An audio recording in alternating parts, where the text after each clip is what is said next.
जी बिल्कुल, कल supreme court में एक अहम समाअत हुई जो तारिक रोड पे जो पार्क है उस पे जो है तमीरात के हवाले से सुप्रीम कोर्ट की जानिब से ये कहा गया कि पार्क को बहाल किया जाए। इस हवाले से एडमिनिस्ट्रेटर कराची और डीसी जो इस थे और कमिश्नर कराची थे उनको हुक्म दिया गया कि पार्क की जगह पे जितनी भी जगह है उसको खाली किया जाए। दूसरा, नक्शे में जो है वो पार्क आ रही थी, अब जो है वहाँ पे मस्जिद बन गई है। कितने साल हो गए, कई सालों से जो है वो मस्जिद बन गई है। मदीना मस्जिद के नाम से यह मस्जिद है और वो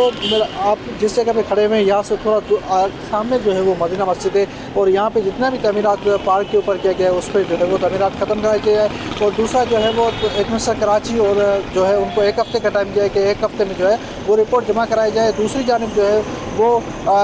जो डीसी ईस्ट से जो हमारी बात हुई उनका ये कहना था कि कई साल हो गए, ये मुझसे पहले की जो है यहाँ पे ज़मीन पे तमीरात की गई। दूसरे और अब जो है वो अदालत ने हुक्म दिया है, अदालत के हुक्म के तहत जो है हम जल्द से जल्द जो है इस पर काम शुरू करेंगे। दूसरी जानिब अदालत का ये कहना था कि यहाँ पे पहले जो है वो पार्क थी, पार्क कहाँ है, पार्क का नक्शे में मौजूद नहीं है, पार्क मौजूद है,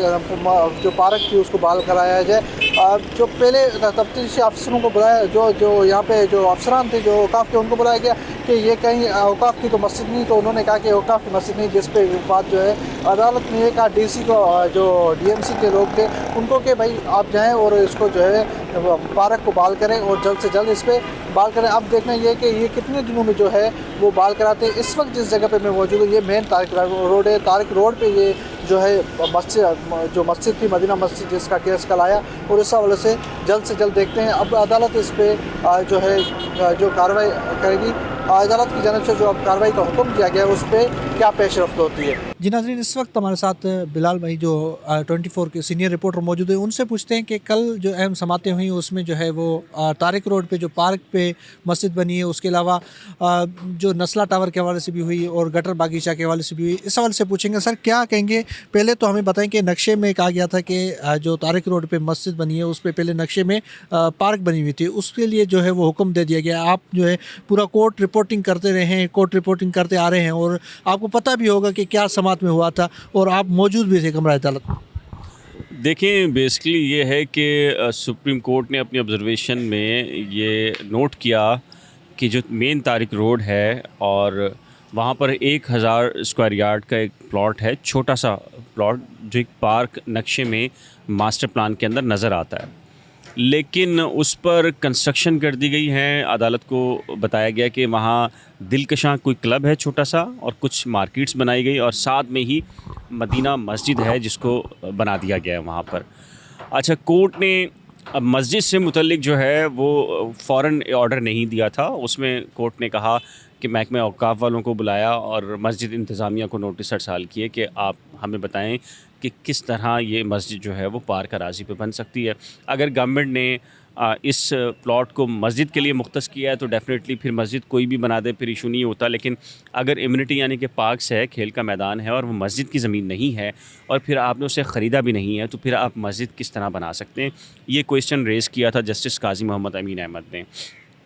और उन्होंने ये भी रिमार्क्स दिए कि जब मस्जिद नबवी की तौसीक़ की जा रही थी और एक बूढ़ी खातून ने अपना घर देने से इनकार किया तो उन्हें कीमत अदा करने के बाद वो जगह ख़रीदी गई और मस्जिद नबवी में तौसीक़ की गई। अगर मस्जिद नबवी के लिए ये फार्मूला है तो डेफ़िनेटली फिर आपकी जो ये वाली मसाजिद हैं इनके लिए भी कोई फार्मूला होना चाहिए। एक ऐसी ज़मीन जो सरकार की हो और मस्जिद के लिए मुख्तस हो, उसके ऊपर आप बना लें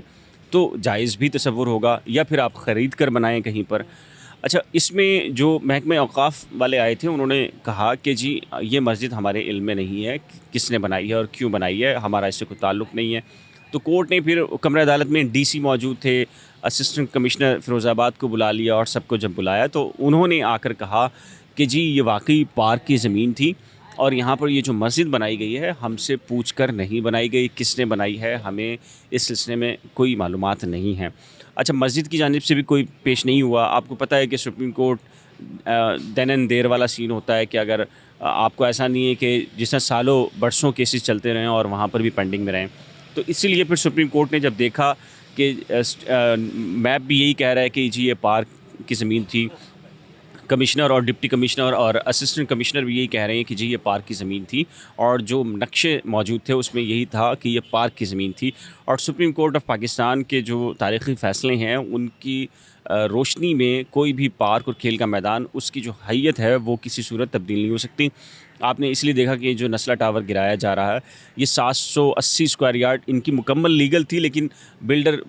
آپ کو پتہ ہے کہ شہر میں کیا لالچ کے لیے ادھر ادھر کی زمینیں جو ایڈ کرتا ہے، وہ 340 اسکوائر یارڈ جو جسے آپ فٹ پاتھ کہہ لیجیے یا سڑک کہہ لیجیے سروس روڈ، اس کو اس نے شامل کر لیا تھا، تو وہ پوری کی پوری انٹائر بلڈنگ جو ہے وہ انلیگل تصور ہو گئی۔ اسی طریقے سے یہ جو مسجد کا معاملہ ہے، مسجد کا معاملہ کوئی اور معاملہ نہیں بلکہ یہ ہے کہ یہ ایک تاریخی نوعیت کا ایک پارک یہاں پر موجود تھا، اور سپریم کورٹ کی ججمنٹ کے مطابق پارک کی اراضی کے اوپر مسجد بنایا جانا جائز نہیں ہے۔ اس لیے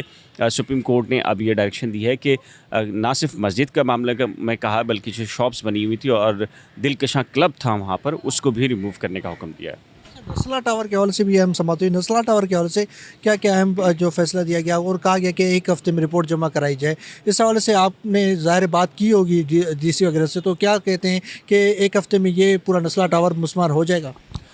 دیکھیں اس میں یہ ہوگا تو نہیں اور سپریم کورٹ کو ہی معلوم ہے، لیکن ڈیفینیٹلی یہی ہوتا ہے کہ آپ کم ٹائم دیں تاکہ اس کی گنجائش موجود رہے، ایکسٹینڈ کرتے رہیں۔ اب ہو یہ رہا ہے کہ کمشنر کراچی باقاعدہ سے رپورٹ عدالت میں جا رہے ہیں، پیش کر رہے ہیں کہ جی کتنی ڈیمولیشن ہو گئی ہے، کیا کیا پروسیجر ہو چکا ہے۔ اگر آپ ابھی بھی جائیں گے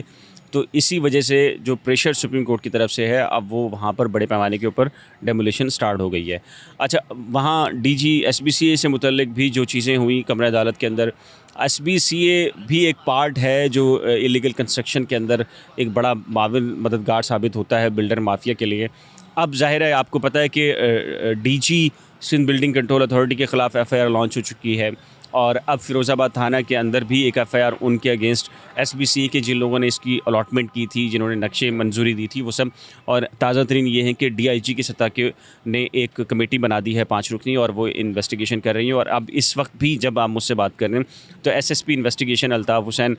سندھ بلڈنگ کنٹرول اتھارٹی کے دفتر کے اندر موجود ہیں، اور وہ تمام تر نقشے اور جو ذمہ داران ہیں ان کا تعین کیا جا رہا ہے کہ یہ بھی ممکن ہے کہ ان میں سے کسی کی گرفتاری بھی ہو سکتی ہے۔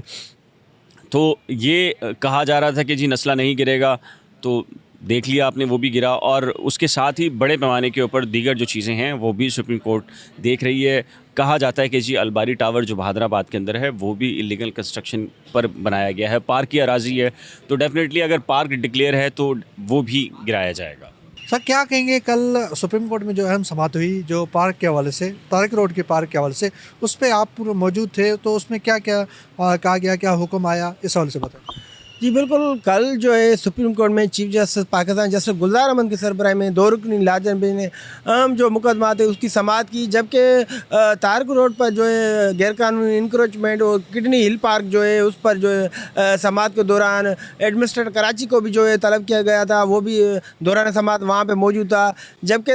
چیف جسٹس نے ریمارک دیتے ہوئے کہا ہے کہ جو غیر قانونی یہ تعمیرات کی گئی ہے اس پر اس کا ذمہ دار کون ہے، اور ڈی سی ایسٹ پر برہمی کا اظہار کرتے ہوئے فوری جو ہے اس پر کارروائی کرنے کا حکم دیتے ہوئے آئندہ سماعت پر جو ہے اس پر عمل درآمد رپورٹ بھی طلب کر لیے، جبکہ ابھی اس سلسلے میں ڈی سی ایسٹ کی جانب سے عدالت میں کہا گیا تھا کہ سارے جو معاملے میں جو میری کوئی اس میں ہمارا ذمہ داری نہیں ہے، اس پر چیف جسٹس نے کہا تھا کہ آپ کی ذمہ داری ہے کیا، آپ کے کام میں ہے کیا، آپ کو پتہ ہی نہیں ہے، آپ کام کرتے ہی نہیں ہیں۔ اور اس سلسلے میں سماعت کے دوران چیف جسٹس نے بڑے سخت جو ہے ریمارکس بھی دیے تھے، اور آئندہ سماعت پر جو ہے اس پہ رپورٹ جو وہ طلب کی گئی تھی ڈی سی ایسٹ سے اور متعلقہ جو افسران ہیں ان سے اس سلسلے میں۔